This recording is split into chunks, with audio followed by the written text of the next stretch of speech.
The Klingon Empire has 50 years of life left. To offer Klingons a safe haven within Federation space is suicide. They're animals, Jim. They are dying. You, Captain, would be our first olive branch. Me? The galaxy stands at a crossroads. This is the Starship Enterprise. We've been ordered to escort you to your meeting on Earth. Guess who's coming to dinner? I have so wanted to meet you, Captain. One warrior to another. Right. On the verge of peace. The undiscovered country. The future. On the brink of war. We come in peace, and you blatantly defy that. We haven't fired. According to our databanks we have, I shall blow you out of the stars. Now, the crew of the Starship Enterprise Will not be the instigators of full-scale war on the eve of universal peace. They're coming about. Battle stations. fights not to win battles, Incoming. Signal our surrender. Captain? We surrender. but to end them forever.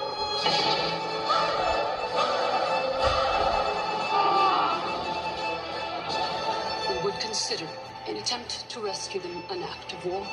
There will never be a better time. This is Captain Sulu, USS Excelsior. We stand ready to assist you. This is fun. You do prefer it this way, as it was meant to be. Warrior to warrior.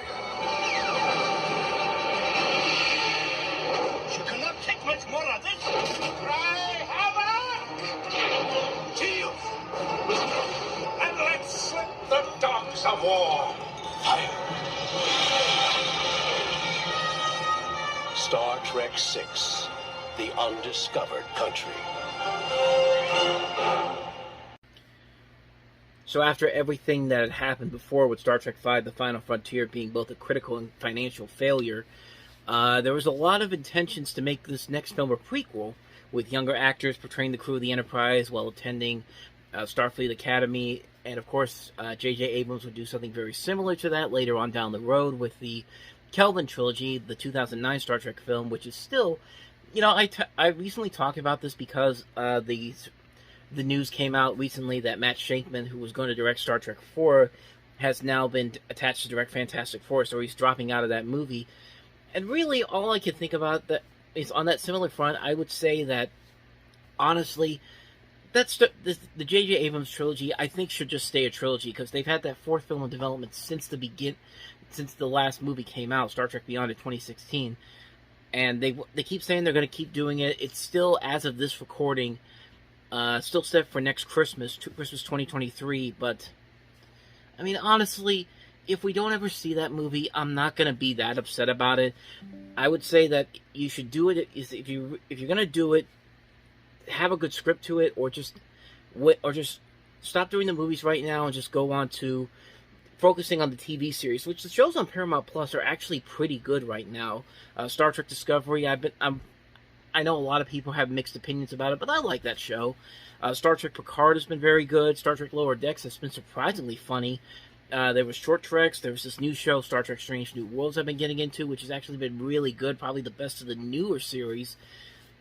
I'd say focus on those, and then later on down the line, reboot the movie series with a new cast and crew. I mean, do something different with it, but at this point, if we don't see the people from the J.J. Abrams movie again, I'm not going to mind it too much, because I think they did end it better on the note of Star Trek Beyond than they did with Star Trek Into Darkness. Star Trek Into Darkness, I think, is the weakest of that three-film series, but we're not talking about those movies yet. We're going back to the original Star Trek team, and of course, this is the last film featuring the entire crew. Everybody in here is of course, the original crew is in here for the last time, and they didn't really technically say that this was indeed the last adventure for the Star Trek team, because they said that for the fifth film as well, and of course, look how well that turned out. But, I mean, when you look at the marketing for this, I think they really did know that this was indeed going to be the last time we were going to see these people together. I mean, the teaser trailer, which is one of the best teaser trailers ever, it's one that doesn't really get talked about a whole lot, shows all the clips from both the movies and the TV show.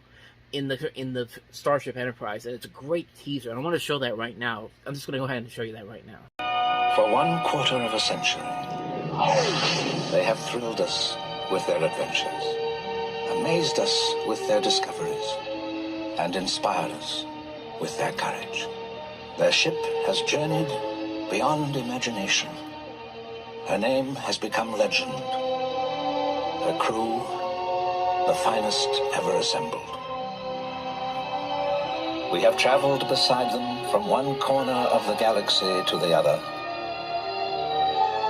They have been our guides, our protectors, and our friends.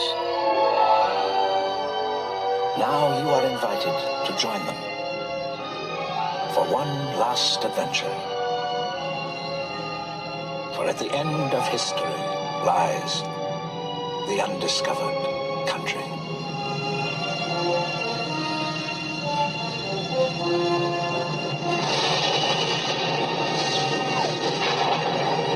Star Trek VI, The Undiscovered Country. I mean, such a great trailer, and I mean, just by that alone, I think they really knew that this was indeed going to be the end of the original Star Trek series, and they did want to go on a high note, and you could tell because who'd they get to direct this movie? Nicholas Meyer, who also did Star Trek II, The Wrath of Khan, which at the time was considered the best Star Trek movie ever, and it still is the best Star Trek movie ever. But, yeah, you bring him back in here, and you know that he's going to put his heart and soul into this to make a damn good movie, and, yeah, it's a damn good movie.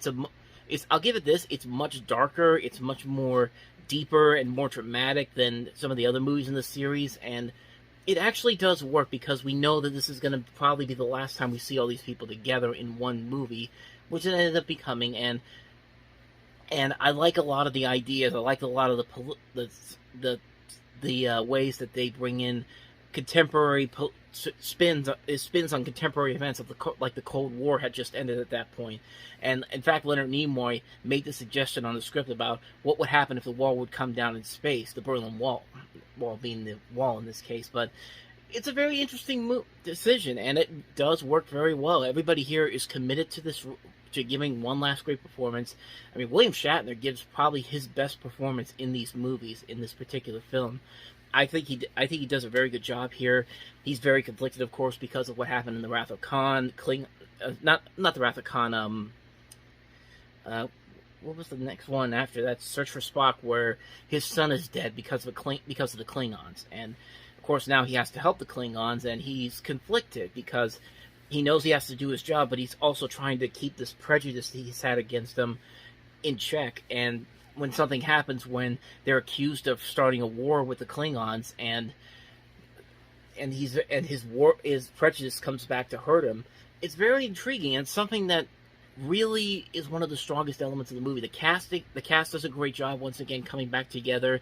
That charisma is still there, and even for as dark and dramatic as it goes, it never feels forced. It never feels like everybody's just doing this because they're obligated to. They're just doing it because they have good material to work with here, and it does work very well.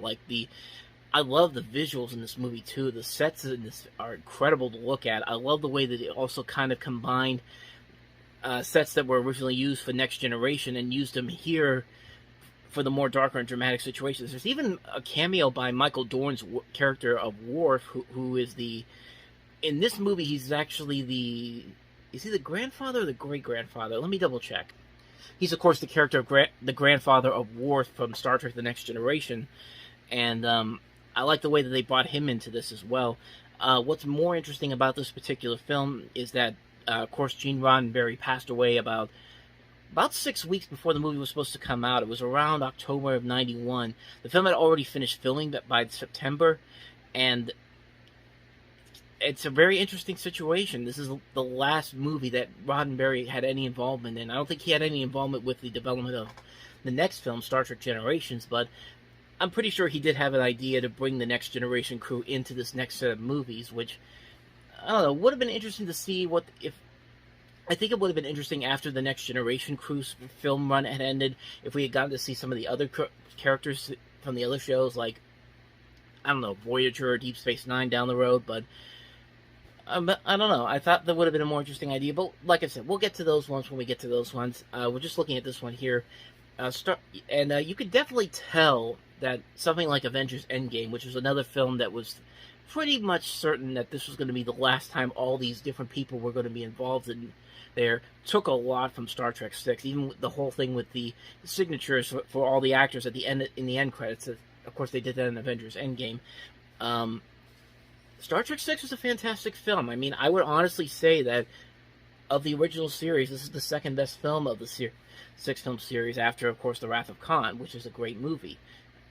Well, both of these are great movies, I should say, but I don't hate any of the other Star Trek films that came in the six-film series, except, of course, Final Frontier, but other than that, yeah, this one and Wrath of Khan really are the two best ones of the original crew, at least in my opinion. The Star Trek Motion Picture is an interesting movie, but it's filled with a lot of flaws to it. Search for Spock is kind of an underwhelming sequel, but it's not the worst Star Trek movie they could have done.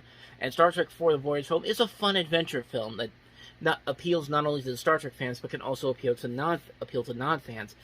And this movie really is a nice swan song for all these people involved in here. It's a nicely made film, visually stunning to look at, some great music by Cliff Edelman, who, along with the tone of the movie, creates a darker score for the film. The visuals are outstanding, the acting is very good, and it's a nice send-off for these characters. It's a nice send-off for all these characters that we've come to know and love. And of course they would reunite again briefly. It's most of them for the Futurama episode that came about 10 years later, but this is the last time we'd see all of them together in one movie, and it just made it very special, especially considering that this was also the 25th anniversary of Star Trek, and you just had so many of these different things happening, including the death of Roddenberry. And it's bittersweet. It's a bittersweet, sweet song. Toy belt. It's a bittersweet, sweet swan song for this original series, and it does make you kind of interested to see what they would do with the Next Generation crew, which was also kind of a mixed bag. But like I said, we'll get into those once we get into starting with Star Trek Generations in about 3 years. But Star Trek VI: The Undiscovered Country is a really great Star Trek movie. It's a great film that wraps the original series up very well. Can't recommend it enough. So that was the big new release, but there was also a lot of independent releases. So let's go ahead and dive through most of these real quick because I haven't seen most of them. So these are going to be very short reviews. So let's start with the first movie that we have here, and that is Hector Babenco's At Play in the Fields of the Lord. Sounds like something you would hear from a British person. It's at play in the fields of the Lord. I apologize for that.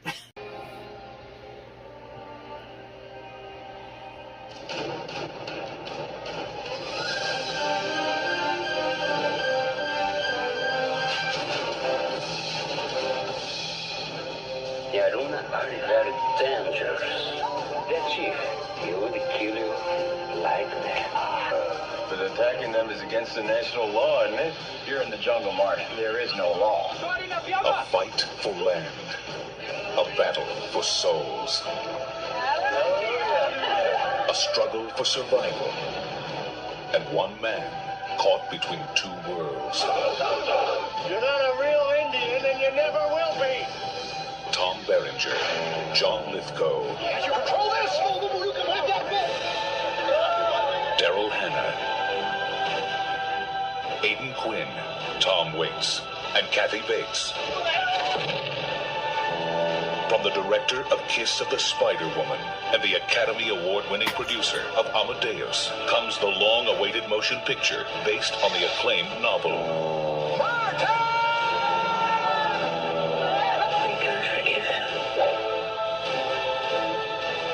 At Play in the Fields of the Lord. Hector Babenco also is the man who did Kiss of the Spider Woman, as well as Ironweed with Jack Nicholson a couple years ago. This was his first movie after that, and it felt like they were trying to make the next big epic movie, but this is based off of a novel from Peter Masterson, which at the time was considered very unfilmable, but you have this producer, Sal Zanitz, who was most known for making legitimately good adaptations of stuff that people thought really couldn't have been adapted very well. And judging by this, it doesn't look terrible, but at the same time, it does very much feel like one of those Oscar bait type movies, like the movies that they're trying to just win as many Oscars as they can. And it feels very generic. It feels like and it also feels very preachy too, like an environmental film. Which, coincidentally enough, James Cameron actually said that this movie was actually used as a reference for the Avatar franchise, which of course has a lot of similar feelings to it, like a similar style to it. But I mean, Avatar. Here's the thing: Avatar is a little bit better, but then again, I have to say this by saying that I haven't seen Avatar in a long time. I don't think I've seen it since it was in theaters last in 2009. So I can't really say if that's true or not. But hey, the movie's coming back out in theaters again next month. So I'll check it out again, see if it still holds up. But yeah, I can't really say too much about this particular film again. I haven't seen it. It doesn't look terrible, but it does look like an Oscar baity movie, in my opinion. So, with that said, let's go ahead and move on to the next movie, and that is Steven Soderbergh's Kafka.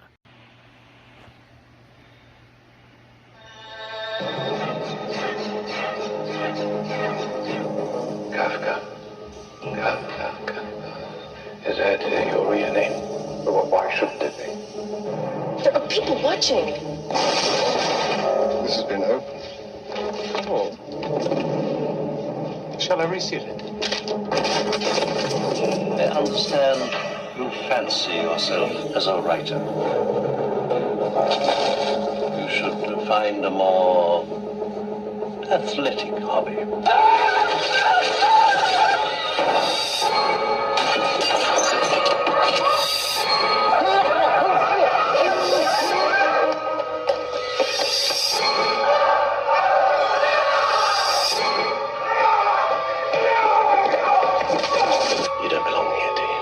Academy Award winner Jeremy Irons is Kafka.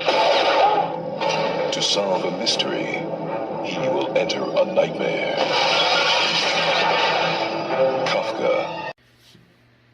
Of course, I'm a big fan of Steven Soderbergh's work.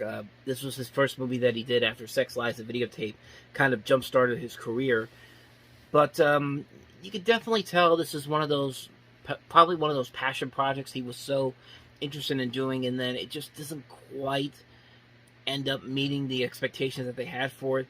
Has a nice looking trailer though. It's very interesting and very unique and weird. It actually kind of reminded me a little bit of Brazil and what a movie David Cronenberg would make in the same year, Naked Lunch. It just weird, absurd, bizarre, just crazy looking.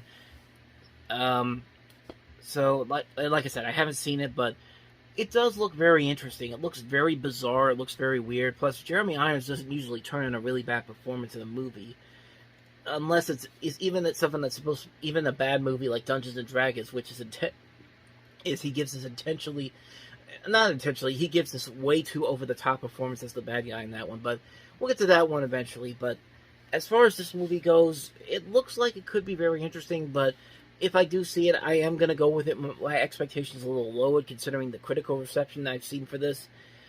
And just not expecting something as good as something like Sex, Lies, and Videotape. So that's Kafka for you. So let's go ahead and move on to the next movie, and that is Convicts.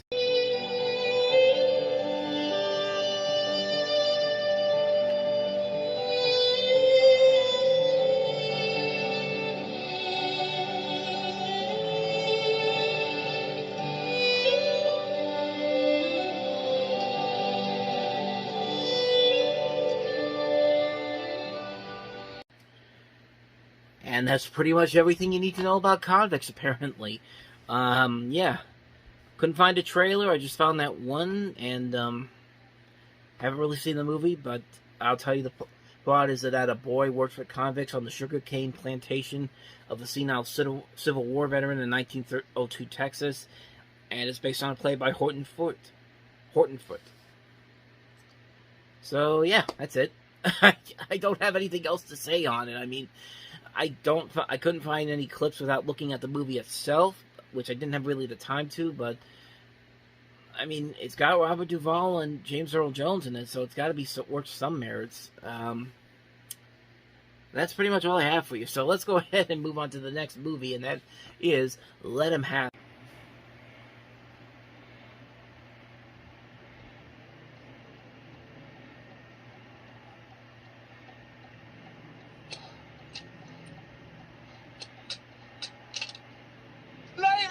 Chris! The year was 1953. A crime was committed that divided a nation and stunned the world. Two teenagers were accused of murder. The boy who pulled the trigger was too young to be punished for the crime. Derek Bentley was not. Let us turn to the fatal words of incitement. Hear that, things. Let him have it, Chris! Surely, let him have it, Chris. Let him have the gun, Chris. There's a lot of important people behind you, Derek. No one will hurt you, son. I won't let. We're going to beat this thing, aren't we, Dad? So yeah, definitely a lot more interesting than the last movie we looked at. You have an interesting cast here. Christopher Eccleston's in this, who also would later go on to become Doctor Who when they revived the show back in the 2000s. You got Tom Courtenay in here, Michael Gow from the Batman movies, Serena Scott Thomas, Clive Revill, Ian Cumberson, Peter Ayer, Eileen Atkins. The writers of this, Neil Purvis and Robert Wade, would later go on to write most of the modern James Bond movies. And the story is very interesting too.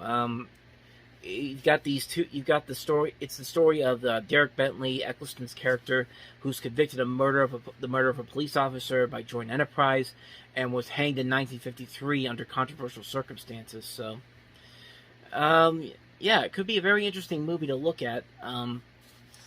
The cast has to be interesting. The writer has me very interested to see how this works out. It could be a pretty good movie. I've seen some good things about it. Might be something I definitely might check out. So that's pretty much all I have for you on Let Him Have It. So let's go ahead and move on to the last movie, and that is December. With the unbounding determination of our people, we will gain the inevitable triumph. So help us God. This is an honest-to-goodness real-life war we're going to be fighting, guys. But a fella's got to do what he's supposed to do. Captain America ain't going to save the day. It's up to us. Catching a ride on the old glory bus, eh? Is that the plan, Kip? I am not about to let you end up in some hellhole with artillery shells exploding over your head and you crying like a little baby. You're the little baby. Prepare to defend yourself. There's bombs and bullets flying at you from all sides. I almost. You're not going because of some book? This book. It made me see how crazy war is. First they start name-calling. I think you're chicken. And then they start shouting. You want to fight? I'll fight you. And then when they can't shout anymore, they start shooting each other. For you, it's just one big swim in the Pacific.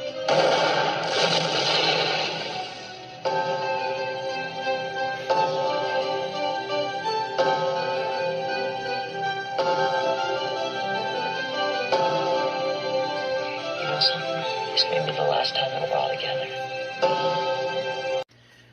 So as you can see, this takes place in December of 1941, 50 years ago at that point, when the Japanese bombed Pearl Harbor. You have 5 teenage boys at a New England prep school. They hear the news of the bombing and realize that their lives are going to change forever. So I guess this is some kind of a coming-of-age movie that takes place in World War II, which is maybe in the right hands it could be very interesting, but this director, Gabe Torres, I'm not too familiar with his work, so I don't really know how good this movie could be. It's got an interesting cast involved. You got Balthazar Getty, Will Wheaton, Jason London, Brian Krause, Chris Young, Jason London. Oh, I said Jason London. And, I mean, it could be interesting. It could be a very intriguing film, but I don't know. I haven't heard too much about it. There's not even a page for it on Wikipedia, so it's it has to be some kind of very forgettable movie, and it doesn't even have good reviews on IMDb or on some of the other websites I'm looking at. 56% on Google users, they like the movie, but it's not really a whole lot, so I'm guessing the movie wasn't really all that good, but you never know. Sometimes people can be wrong on these things, so that's really all I gotta say about it. So that's December for you.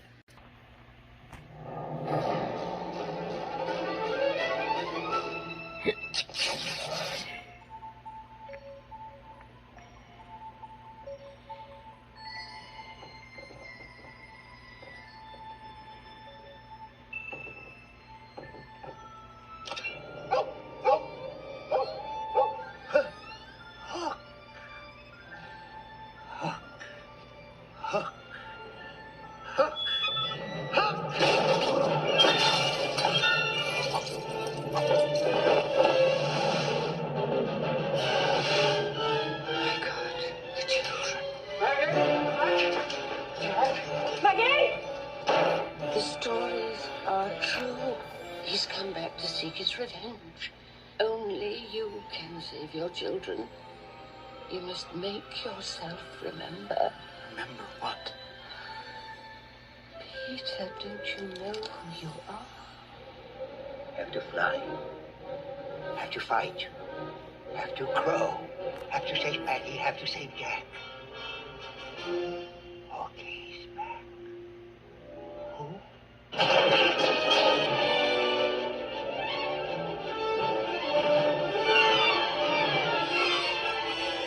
Let's fly! Oh my God, where are we going? To Never Never Land.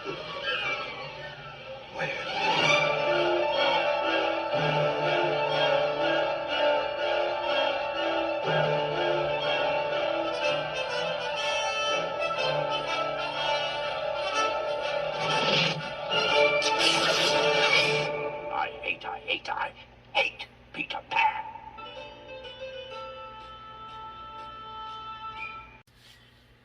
A lot of interesting things to note about this particular movie. This movie actually was in development at both Walt Disney Pictures and Paramount Pictures when they were making movies together in the early 1980s.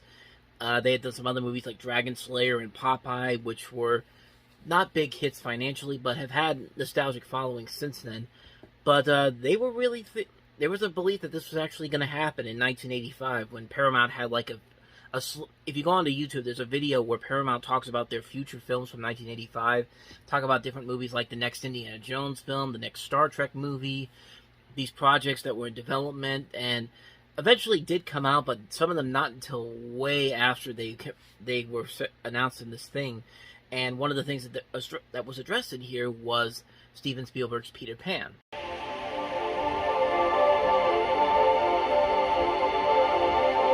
Somehow, they were always destined to meet. Director Steven Spielberg and Peter Pan.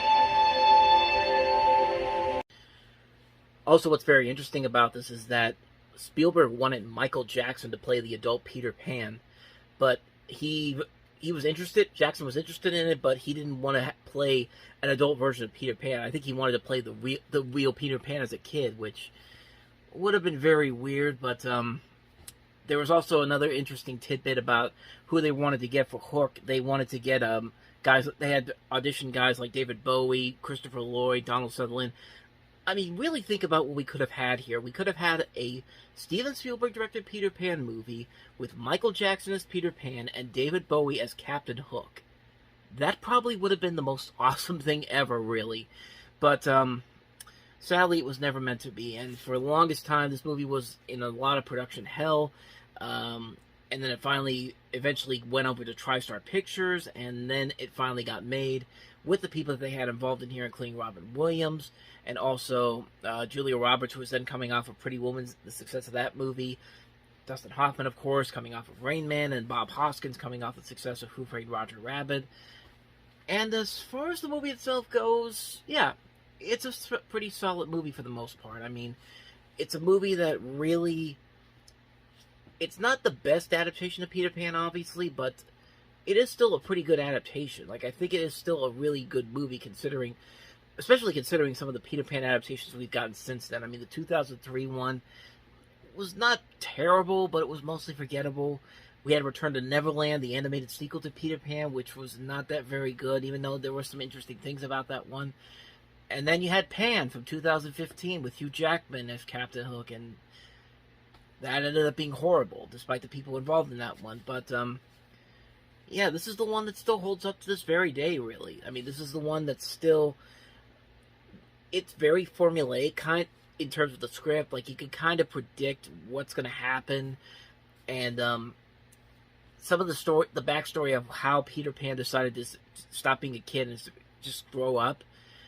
It's interesting, but it doesn't really make a whole lot of sense when you really look at it again. I mean, really look at that scene where he's talking about his past, and there's just elements in there that don't really make a ton of sense, but I mean, what do I know? I mean, what do I know? I mean, other people have said that it does make sense to them, so I'm not really going to argue it with them. It's just my personal opinion, but like I said, I really don't hate the movie. I really don't hate that. Far from it. I think it is a solid adaptation and a solid twist to do with this story, to have the adult Peter Pan in this.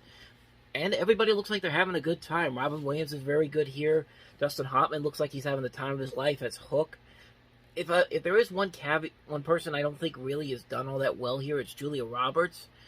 But as we later find out from the interview that Steven Spielberg did for 60 Minutes, they really did not get along together on set. I think Julia Roberts even said that the comments that Steven Spielberg said about the fact that they weren't able to work with each other in this really hurt her feelings. She couldn't believe the person that she knew and trusted was actually hesitant to come to her defense.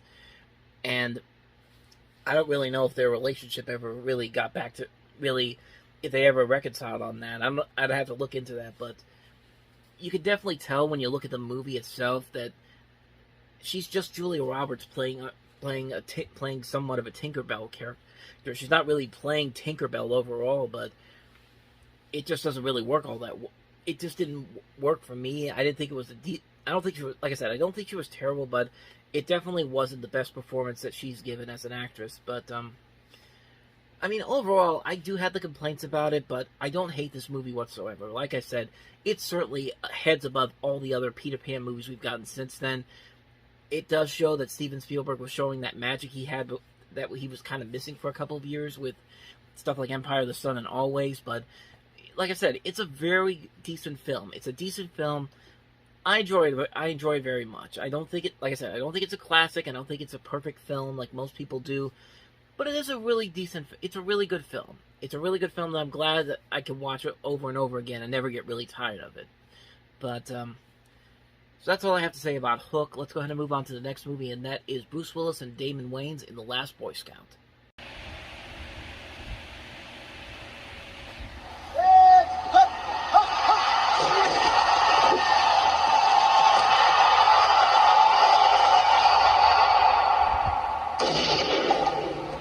This ain't no game, Flash.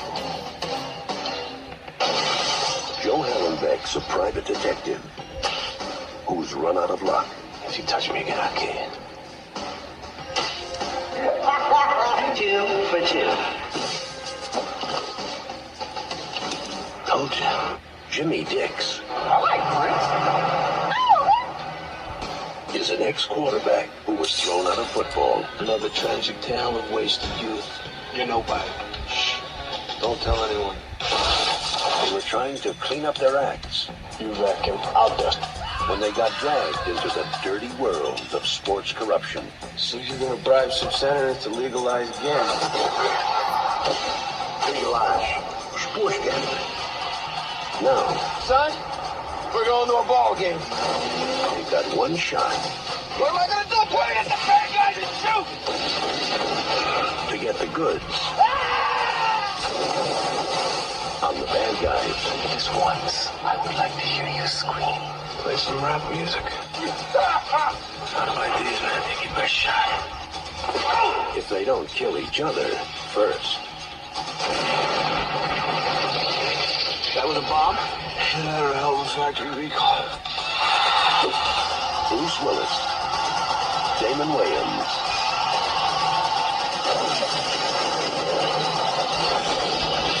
The Last Boy Scout. Danger's my middle name. Mine's Cornelius. Tell anybody I kill you.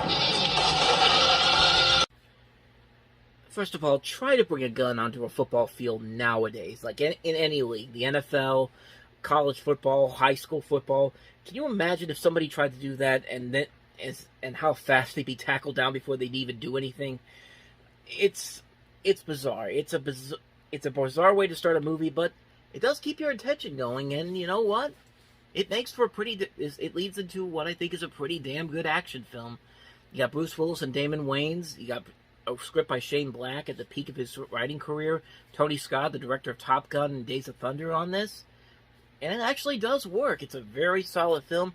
Very Lethal Weapon-ish, I would say. But for the most part, it is very much... It's like I said, it's very much Lethal Weapon. It's another movie where it's kind of like something like Tango and Cash or some of these other buddy cop movies. But you know what? It works on its own. I mean, it has a nice visual style that really sticks out. For Bruce Willis, it was a nice comeback for him after Hudson Hawk and Billy Bathgate both bombed this year.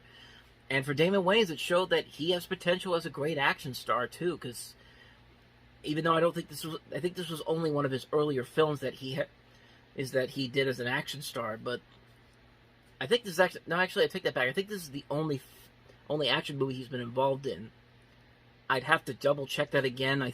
Because I know Keenan Ivory Wayans was in a movie with Steven Seagal, but I don't know. That's something I definitely have to look into. But as far as this movie goes, it is a pretty fun movie. It's a fun action comedy. Like I said, it's a Lethal Weapon style movie, but Wayans and Willis, I think, work off each other really well.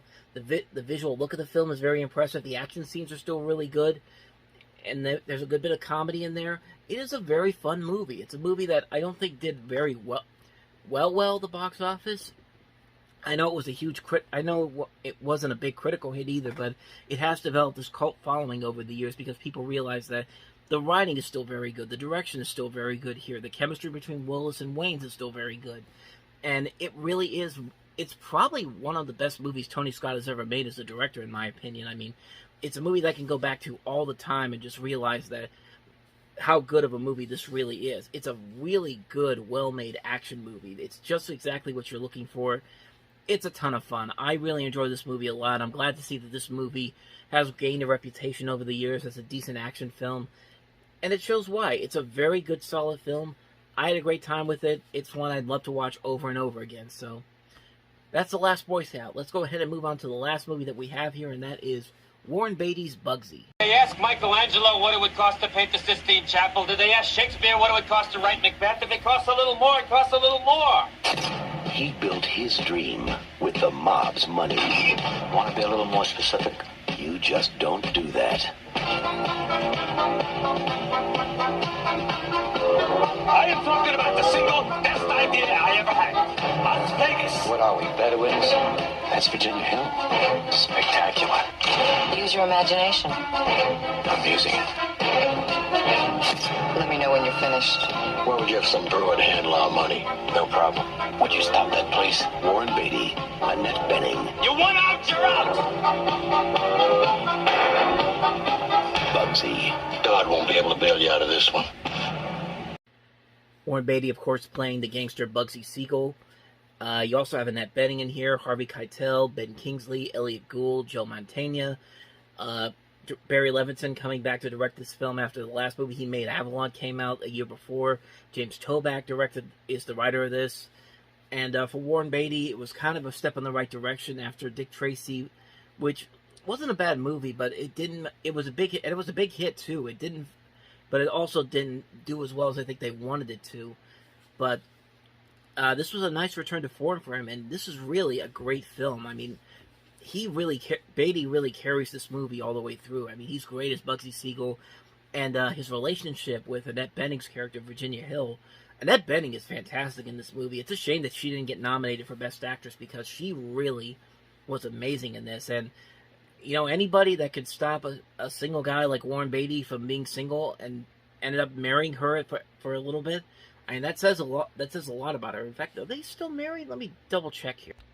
No, they are still married. 30 years together. How about that? Yeah, you could definitely see their relationship working on here. Their chemistry is very good, and they give these great, solid performances. The movie overall is a terrific film. It's a really good, well-made film.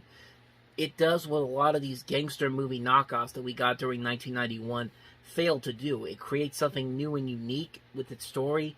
It creates something different. It creates something exciting. It has a nice visual flair to it. The writing is great. The direction is great. The acting is great. It's just a great movie all around. This is exactly what you want to see in a good gangster film. And this is probably one of the best, more underrated gangster films when you look at films like The Godfather and The Goodfellas that everyone talks about. This one doesn't really get a ton of attention, but it's really a fantastic film. If you want to see Warren Beatty at his best, definitely check out Bugsy. It's a movie I highly recommend. I used to think a wedding was a simple affair. Boy and girl meet, they fall in love, they say I do. I was wrong. That's getting married. A wedding is an entirely different proposition. You fathers will understand. You have an adorable little girl who looks up to you and adores you in a way you could never have imagined. Dad, I met a man in Rome, and we're getting married. I'm sorry, what did you say? I'm engaged, I'm getting married. Right then, I realized my day had passed. Annie, it's a little nippy out. You might want to put on a sweater. Dad, it's okay, I'm kind of warm. So there's a chill in the air, and you've been on a plane. Dad, I'm fine. Annie, it is kind of cold out. It is? Yeah. All right, thanks, I'll get my jacket. I was no longer the man in my little girl's life. Old Dad was history. I remember seeing someone who looked like Brian's twin on America's Most Wanted. First, the wedding of our children. Wedding coordinator? What's a wedding coordinator? We're gonna color coordinate with the swans, right? Swans? I have a great idea where we can have this wedding. Where? The steak pit. I don't think you want the word pit on a wedding invitation. I hope George didn't get lost up there. He's gonna be fine. Finally, the big day arrived. The day I'd been dreading for the past 6 months. Well, actually, for the past 22 years. Before I knew it, I had to let her go. Good, I'll just go ahead. Touchstone Pictures presents Steve Martin, Diane Keaton, Martin Short, and introducing Kimberly Williams. I'm told that one day I'll look back on all of this with great affection and nostalgia. I hope so. Good night, Mr. Banks. Drive carefully. And don't forget to fasten your condom. Dad! Seatbelt, I meant. Seatbelt. Father of the bride. So interestingly enough, the remake rights for this were actually acquired to Disney by Turner Entertainment, which is of course owned by Warner Brothers now.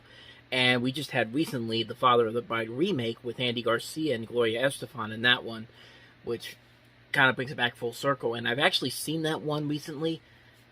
It's pretty good. Nothing too special, nothing too exciting, but it is actually pretty enjoyable. It's an enjoyable little film. Definitely to look for it if you can. I mean, considering what's going on with HBO Max now, I'd say go check it out as soon as you can, because you never really know how long it's going to be there. So, yeah, definitely check it out if you can. But with the original Father of the Bride, I've never seen the original one, the remake of that one with Spencer Tracy. Was it Spencer Tracy? Let me double check here. Yeah, Spencer Tracy. Yeah, I've never seen that one before. My only knowledge of this series is the 90s movies with Steve Martin and Diane Keaton. And, kind of like what I feel like with the 2022 remake. This is pretty good. I mean, you got Steve Martin and Martin Short in here, and usually they're going to turn in a good performance regardless. They also got Diane Keaton in here, and Kimberly Williams, who would later be known for her work on shows like According to Jim and Nashville. She's very good in here, too. You also have George Newbern, who would play Superman later on down the road. B.D. Wong is in here from Jurassic Park. Macaulay Culkin's brother, Kieran Culkin's in here. And, really, there's nothing really more you could say about this one. Really, there is nothing wrong with it at all, but there's nothing great about it. It's just a nice, comfy movie to watch. Like, it's a movie it's just a good movie you can watch. You don't have to worry about anything blowing you away or anything, but you'll get a lot of good laughs out of it because of the people involved in it, and a good writer and a good director. And it's a nice, heartfelt movie. It's a nice film that has a lot of good comedic moments, a lot of good moments of emotional elements that, I mean, many people can relate to what's going on with the story between this family and how they're preparing for the wedding and all that. I mean, many people can easily find themselves in this situation, and it just makes for a very entertaining film. It's a movie that is not afraid to just play it safe, really. It's the best way to describe it. It's a movie that plays it safe, but doesn't play it safe where it's completely boring or anything. It's a very good, well-made film. It's a nice film. Great performances all around by the cast. Good writing, good direction. It's a really good film. It's a fun film to watch.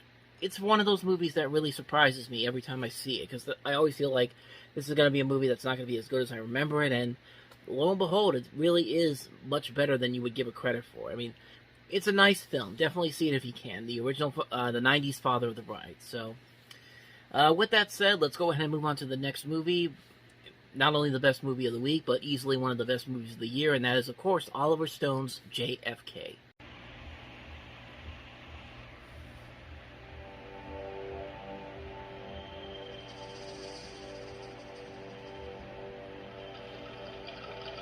If I answer that question you keep asking, if I give you the name of the big enchilada, you know, then it's Bon Voyage Dino. I mean like permanent. I mean like a bullet in my head, you dig? Does that help you see my problem a little better?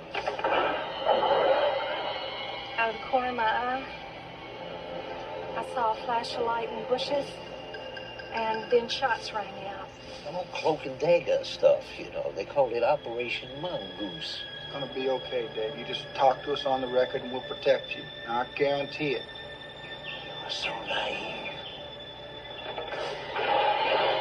You found us in your office, where you think the conference room is also above maybe the phones. I'm not cooperating here.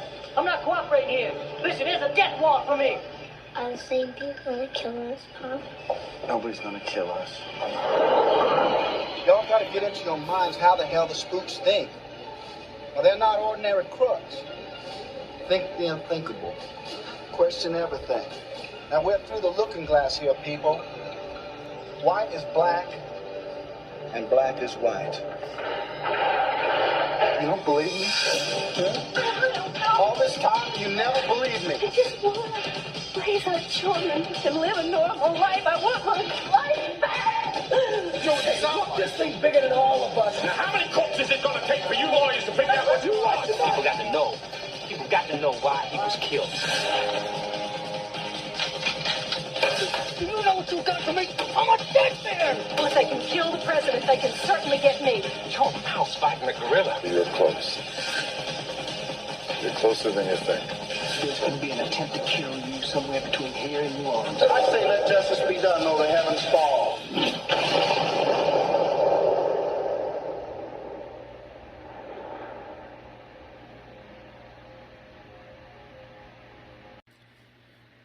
I mean, this one I really don't even need to talk about all that much, because really, everyone can agree that this is not only one of Oliver Stone's best movies, but it is probably his magnum opus. I mean, this is next to Platoon, Born on the 4th of July, and this movie. This is definitely one of his most memorable films, and you can definitely see why. It's a movie that does everything that you think a movie like this would fail against, but really succeeds on so many levels. First off, it's a 3-hour movie, over 3-hour movie that's never boring. It keeps you invested in what's going on. You're watching this, and you're just so invested in what's going on, and you're trying to figure out if there's a point to be made about some of the things that they're trying to bring into here. And not only that, you got one hell of a cast. I mean, this is an amazing cast they've got involved in this.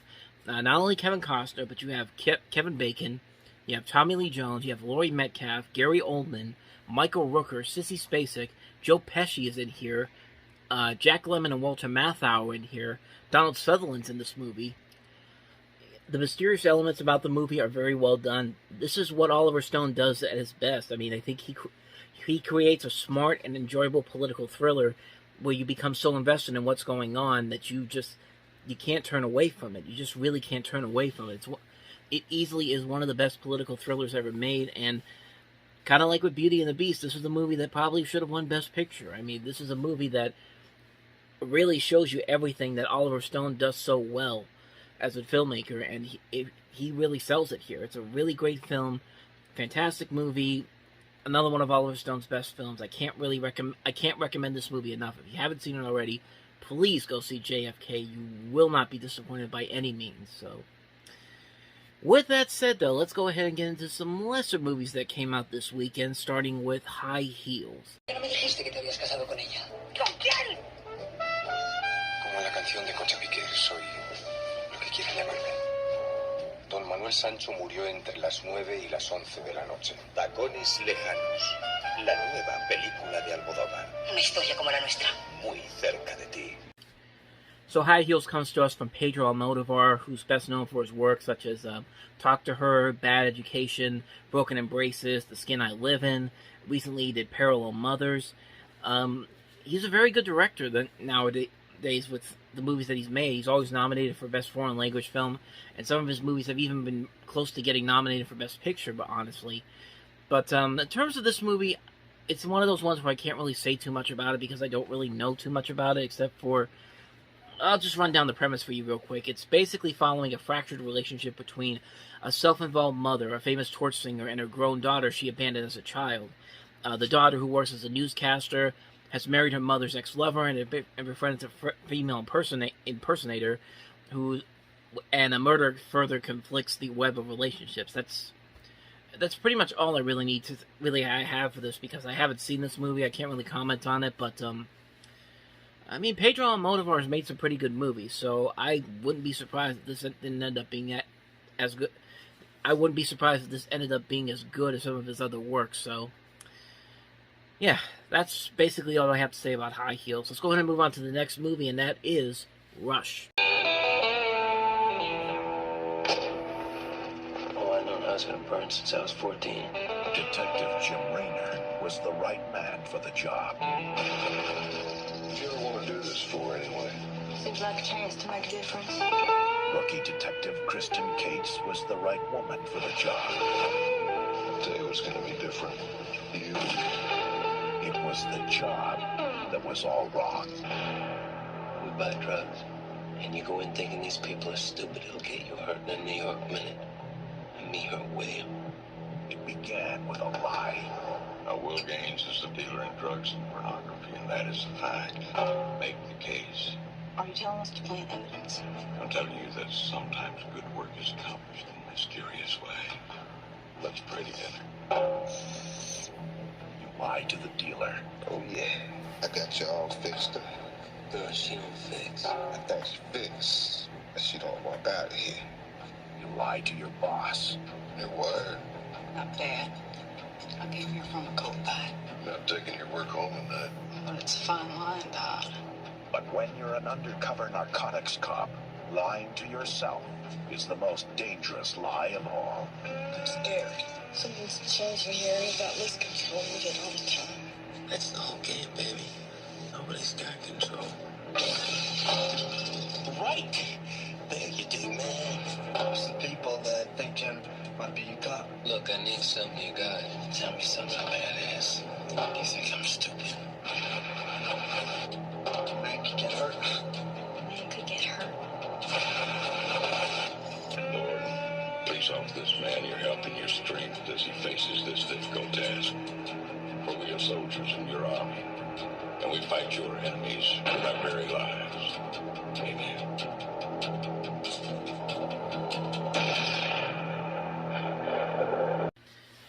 Yeah, this movie kind of lost me when Neil Peart didn't show up and do Tom Sawyer. I mean, come on, it's called Rush. I mean, no, I'm just kidding.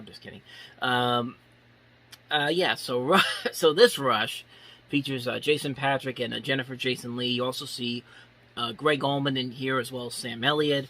William Sadler is in here. It's directed by Lily Zanuck, this is also the same person, the same Lily Zanuck from the Zanuck Company, who's produced a ton of Oscar-worthy movies, Oscar-winning films.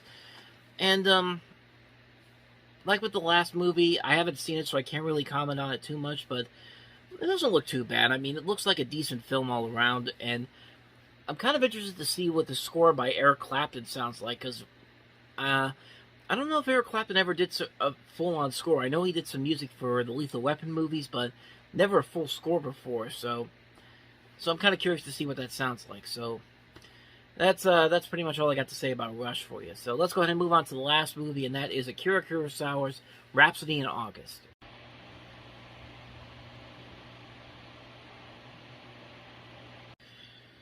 So the story of Rhapsody in August centers around an elderly Habuska who lost her husband in the 1945 atomic bombing of Nagasaki, caring for her 4 grandchildren over the summer. She learns of a long-lost brother who lives in Hawaii and wants to visit him before he dies. And interestingly enough, this also has Richard Gere starring in here as the son of the brother Sujiro. So, yeah, that's pretty interesting, because I don't... As far as I know, Akira Kurosawa doesn't usually cast American actors unless it's something special, like for Dreams or something like that, but I don't know. I'd have to do more research into that, but another one where I haven't really seen it, but depending on because the director is Akira Kurosawa, it's going to look visually gorgeous. It's going to look visually gorgeous. It's going to look very interesting story-wise, and usually the casting is going to be very good, so I mean, it definitely could be very good, so that's one I'm going to have to definitely check out at some point as well. So, yeah, not sorry for not too much of a delving into the last 3 films, but like I said, I can't really comment on them if I haven't seen them. So, that is Rhapsody in August for you.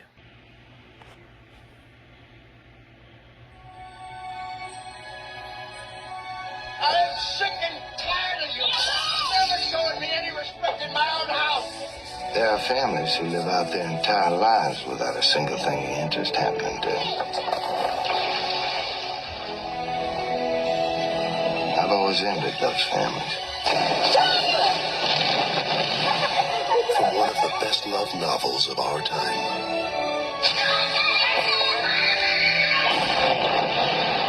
Columbia Pictures presents Barbara Streisand. What's your first name? My patients call me Dr. Lowenstein. But I'm not your patient. Nick Nolte. Oh, I was a pretty southern boy. Did what he was told. Responsible, normal, dull. I don't know what normal is, and you're anything but dull. In a story about the memories that haunt us and the truth that sets us free.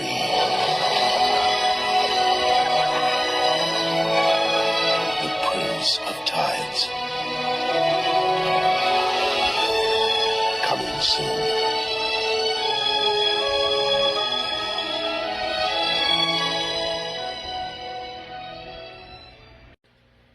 So this was arguably Barbara Streisand's most successful movie as a director. This was the second of 3 films she directed. She directed Yentl in 1983, and then 5 years later she would direct herself and Jeff Bridges in The Mirror Has Two Faces. But this was the most successful one because not only was it a huge hit financially, it was a big hit critically, but it was nominated for 7 Academy Awards, including Best Picture, and unfortunately didn't receive any of them. But she didn't even get a nomination for Best Director. But you know how the Academy Awards and the Directors Guild are when it comes to nominating women directors. They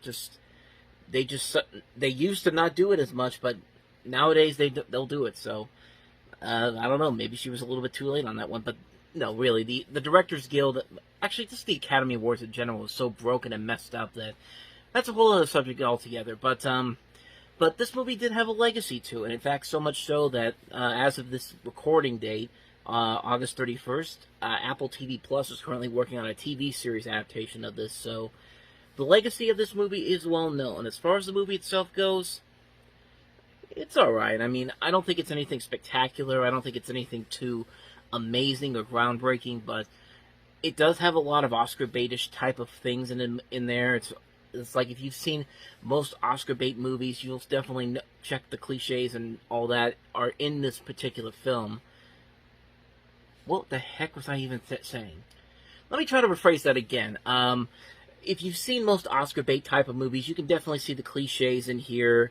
There's a lot of those in here, but to the movie's credit, like I said, it's not a bad movie. In fact, I would say a lot of the performances in this movie really carry the film over to make it a more than enjoyable film. Is because you have Barbara Streisand and Nick Nolte really working off of each other very well. They're both really giving very solid performances in this. You also have Blythe Danner in here, Kate Nelligan, Melinda Dillon from A Christmas Story. George Carlin's also in this movie. I completely forgot that he was in there. But it is a visually gorgeous looking movie too. I love the cinematography by Stephen Goldblatt, who really creates this nice autumnish type of feel. Like there's a lot of orange tinting in this movie, especially when you look back at the past, and it's it's really nice imagery to look at. It still holds up to this very day. James Newton Howard does a great job with the score. It's an overall enjoyable movie. Like I said, I wish it did a little bit more so it wouldn't fall into the typical Oscar bait cliches, but excuse me. I lost my train of thought again. But yeah, overall, it's a very enjoyable film. It's a good film. Would I say it's one of the best movies of the year? I personally wouldn't, but I could definitely see why other people would say it would be. But it is an enjoyable movie. If you want to see some of Barbra Streisand's best work as a filmmaker, this is definitely a good movie to check out. So, that's my thoughts on The Prince of Tides. Let's go ahead and move on to the next movie that we have here, and that is Madame Bovary.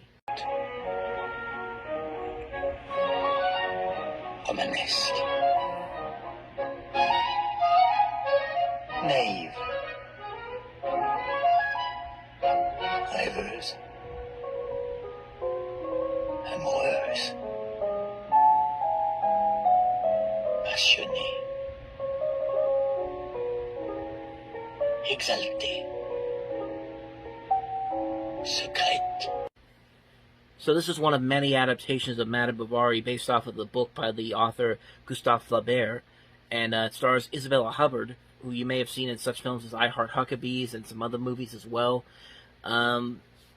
That's pretty much all I got for you on this one, because honestly, I haven't seen this movie, and as usual, I can't really comment on it because I don't want to give this movie unfair criticism if I haven't seen it. But it looks nice. I mean, it looks like a movie that would come out. It looks like a decent film. Very nice cinematography, some good acting in the trailer, and yeah. So I wish I had more to say about it, but I really can't comment on it if I haven't seen it. So. But, yeah, that's Madame Bovary for you. So let's go ahead and move on to the next movie. And I believe the next movie is... Well, it's not the next movie I thought of, but it is one of the more notable movies from this weekend, and that is Fried Green Tomatoes. Based off the novel by Fannie Flagg, and if you don't know who she is, if you've watched old game shows like The Match Game, you've seen her on there. She's one of the celebrity panelists that you always see on Match Game. You used to see her back then. This is a movie based off of her book that she wrote. And kind of like with The Prince of Tides, there are a lot of Oscar baitish cliched elements in here. I mean, you have two of the last two Oscar winners for Best Actress, Jessica Tandy and Kathy Bates in here. So, but to the movie's credit, like with The Prince of Tides, their performances kind of make the movie work a lot more than it should. I mean, it's a good film if you want to see two really good actresses working off each other very well, but you know, everything else, it is pretty much kind of like Prince of Tides, where it's like the manipulation of the tear-jerking moments, the emotional moments. But like I said, it's not terrible. I've seen far worse do with this, but it's a movie that I think is just okay. I think what makes it work are the performances by Tandy and Bates, and also you have Mary Louise Parker in here, who's been in a couple movies this weekend in particular, along with Mary Stuart Masterson. You also have Cicely Tyson in here, Chris O'Donnell, Richard Riel from Grounded for Life, a lot of other notable names in here, and like I said, it's not a bad movie per se. It's a movie that is competently well done. It's not a movie that's going to really wow anybody. It's not one of those movies that should be considered Best Picture of the Year. But it is good for what it is. I think it's a very enjoyable film. Definitely check it out if you want to see these this really great cast working off each other. So, that's Fried Green Tomatoes. Now let's go to the next movie that I thought was the next movie on the list, but now it is. It's Grand Canyon. You have a right to try to figure out what confuses you. This world is a hard place, but sometimes you just get lucky. There seems to be so many ways to buy it, particularly in this city. Amazed anyone's alive at the end of each day. That's part of your problem, you know. You haven't seen enough movies. All of life's riddles are answered in the movies. What if these are miracles, Nick? Maybe you don't have any experience with miracles, so we're slow to recognize them. Do you ever feel like you're just this far from being completely hysterical 24 hours a day? Half the people I know feel that way. The lucky ones feel that way. The rest of the people are hysterical 24 hours a day. You ever been to the Grand Canyon? When you sit on the edge of that thing, you just realize what a joke we people are.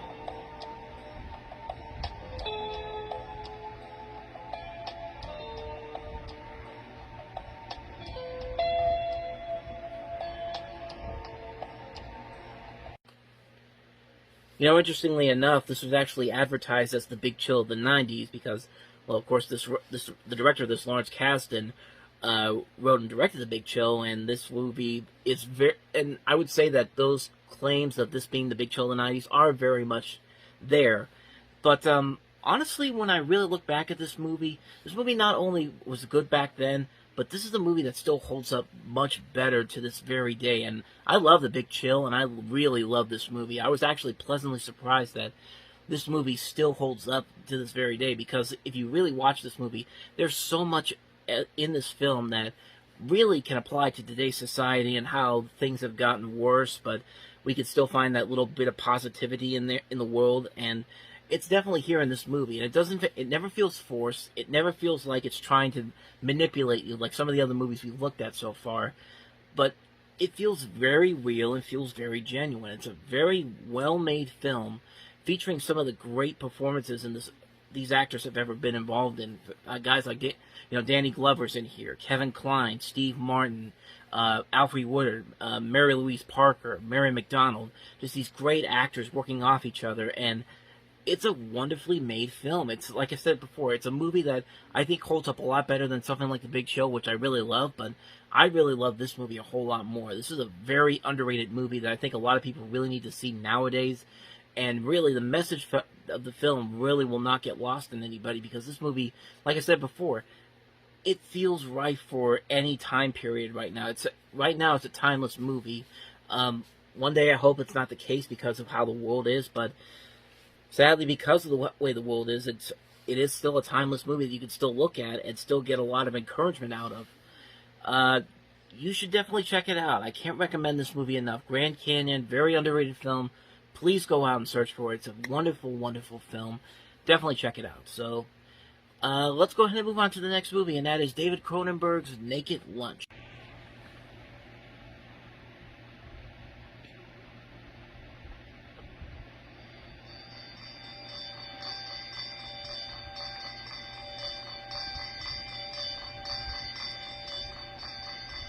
When I started writing Naked Lunch, people offered their opinions.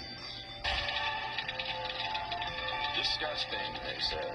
Pornographic, un-American trash, unpublishable.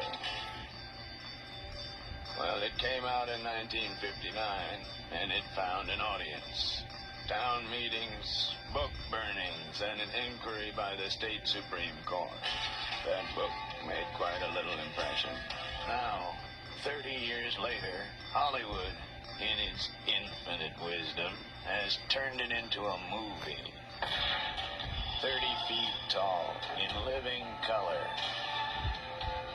Cover your eyes, America. Run for your lives. Come on, man, Bill. You're just gonna have to leave town. Tourist class, I'm afraid.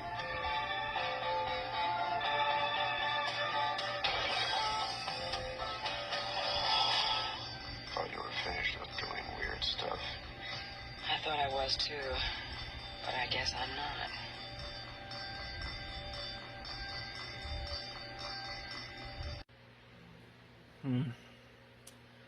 How do I best describe this movie? I should just let The Simpsons and Siskel and Ebert pretty much tell you how I feel about this movie. I can think of at least 2 things wrong with that title.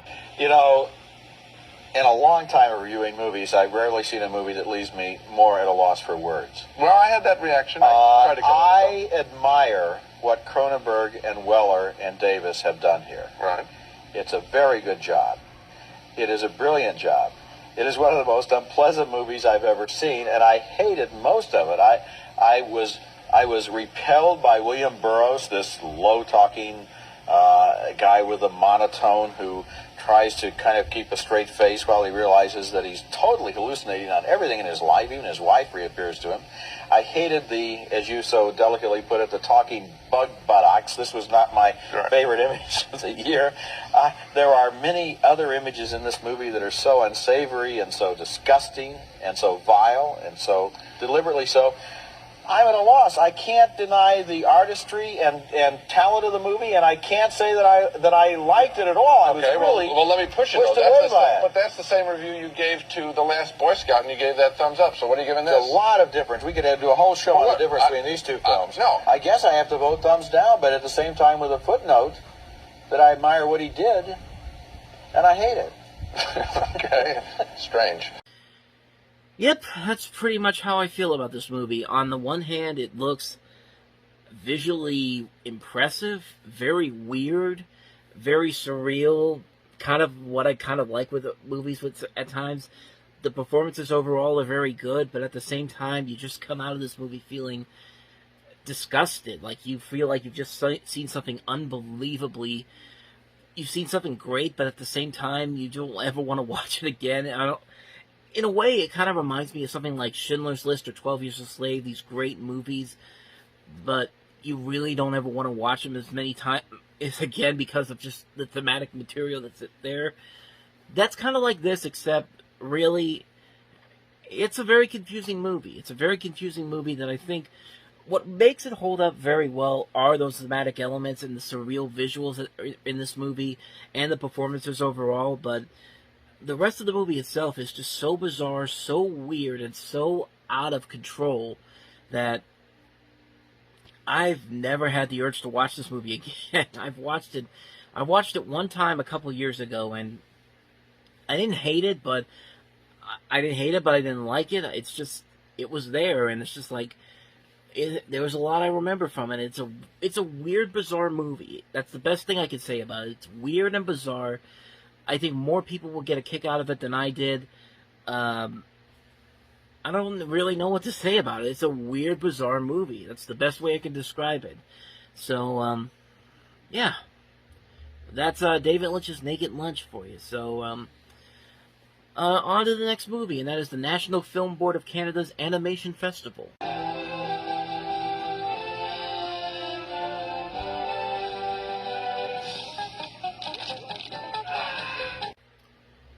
Okay, so technically that wasn't part of the actual movie. That was actually just bits of a promo for the Oh Canada show that Cartoon Network did back in the 90s, which I'm guessing is kind of the same thing here because I tried to look up some information on this, and I couldn't even find what shorts are included on here, but if you ever watched that show, Oh Canada on Cartoon Network, you pretty much get a good idea of what this is supposed to be. This is like, from what I got on there, it's like a collection of 8 different animated films from Canada, from various directors, and I don't know if any of the ones I'm about to mention here are part of that package, which I doubt that they are, but yeah, Oh Canada, if you don't remember on Cartoon Network, they just took a bunch of shorts from Canada. Some of the more notable ones that I remember includes The Cat Came Back, which is a really good animated short, and Bob and Margaret, which eventually became a TV series by Comedy Central.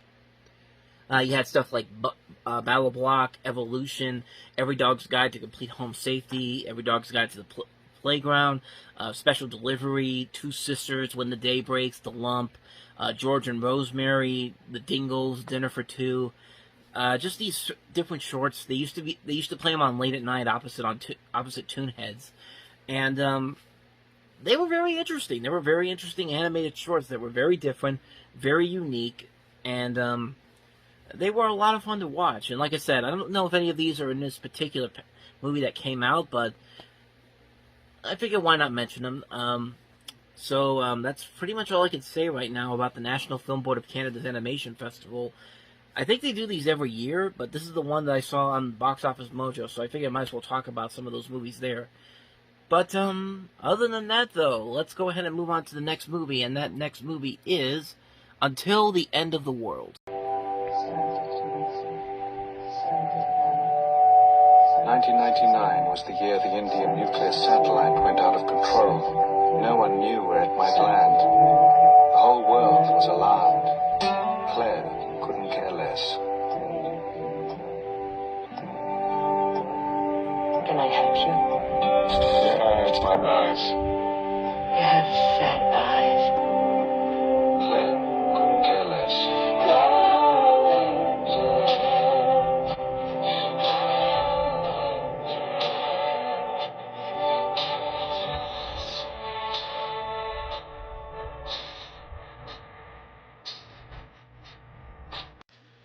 So the premise of Until the End of the World centers around the turn of the millennium in the shadow of a world-changing catastrophe. You follow a man and woman played by William Hurt and Solveig Dunmartin. I don't know if I'm pronouncing that name right, but they are going around the globe in a plot involving a device that can record visual experiences and visualize dreams. It's a very stylistic movie, but kind of like with Sergio Leone's Once Upon a Time in America, it was heavily cut from the studio. And the version that came out in theaters, I don't think did very well. But unlike Once Upon a Time in America, I don't think the other versions that came out after this did particularly well. They might have. I can't really comment on this one for certain because, again, it's another one of those ones where I haven't really seen it, so I can't really comment on it. It's got a good cast overall, besides Hurt, Don Martin, Sam Neill's in this, Max von Sydow, Jeannie Moreau. And like I said, it has a nice visual flair to it, so there is at least that. But yeah, I can't really say too much about this. Like I said, I can't really say too much about it. So, I mean, it could be good, but I can't really say anything because I haven't seen it. So, that's Until the End of the World. Let's go ahead and move on to the next movie, and that is The Inner Circle. Satan is in the Kremlin. It takes Satan to mesmerize the whole nation to the point where they voluntarily blind and deafen themselves. In a world on the brink of war, in a nation shrouded in secrecy, Comrade Sanchi, Sir. are you a projectionist? Yes, sir. KGB club. You'll be coming with us. Where millions of lives are controlled by a handful of men. You'll roll the film for Comrade Stalin. Acclaimed Russian director Andrei Konchalovsky returns to his homeland to tell an extraordinary true story through the eyes of Stalin's projectionist. Tom Hulce, Lolita Davidovich, and Bob Hoskins as Beria. In the first major motion picture to be filmed inside the walls of the Kremlin. Now, the truth can finally be told. The Inner Circle. A lot of things make this movie very interesting, particularly that 4 weeks prior to this, the KGB folded and the Cold War ended, so I don't know if it was perfect timing or what, but yeah, it's interesting that this movie came out around that time. You also have a very interesting cast here. Tom Hulce, Lolita Davidovich, Bob Hoskins, director Andrei Konchalovsky, who had done Tango and Cash beforehand, and of course that movie had a lot of production problems to it, so he went back home to his country, to his home country in Russia, and it looks like a pretty interesting movie. A movie that, like I said before, it's interesting that this was made, and then all of a sudden, as it was coming out, the KGB folded, and so the Cold War had come to an end, and you have this movie that's shot entirely in Russia, and it looks like a very interesting movie. It's one that I'm actually kind of curious to check out and see if it's any good. So yeah, definitely looks like something I might be interested in seeing. So that's The Inner Circle. So let's go ahead and move on to the last movie that we have here, and that is Hear My Song.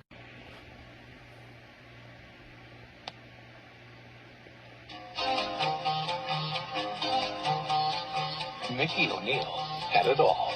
Bring the ladies all a bottle of champagne. A beautiful girlfriend. Make love to me, Mickey. Make love to me. A popular nightclub. And a way with words. There are those who find a kind of giving in their taking. That's me.